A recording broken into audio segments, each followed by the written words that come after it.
Bonjour et merci de nous rejoindre. Nos perspectives porteront ce matin sur le dollar-yen, ses évolutions récentes et son impact potentiel sur les marchés. Écoutons Thomas dans notre salle des marchés. La paire dollar-yen a montré une dépréciation constante au cours des dernières séances avec une baisse d'1,8%. L'indicateur Williams s'est déplacé en territoire de survente. La paire sterling-dollar a effectué une correction mineure, gagnant 0,6% lors de la dernière séance.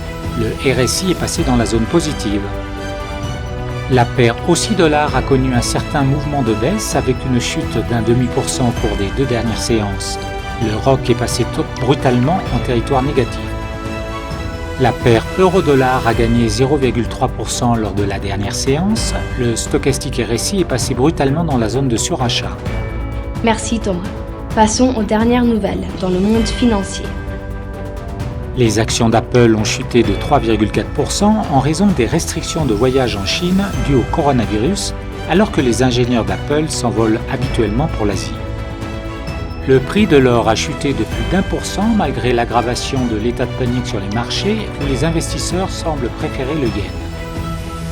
Le Bitcoin et l'Ethereum se sont retirés des sommets atteints depuis plusieurs mois et entrent tous deux dans des zones de compression définissant des tendances en corrélation avec la panique provoquée par le coronavirus. Merci Thomas. Passons maintenant aux événements économiques majeurs d'aujourd'hui. Le PIB américain sera publié à 13h30 GMT, la masse monétaire M3 de la zone euro à 9h GMT, la confiance des consommateurs de la zone euro à 10h GMT, le compte courant canadien à 13h30 GMT, le taux de chômage japonais à 23h30 GMT et la production industrielle japonaise à 23h50 GMT. Nous espérons que vous avez apprécié nos perspectives du marché d'aujourd'hui.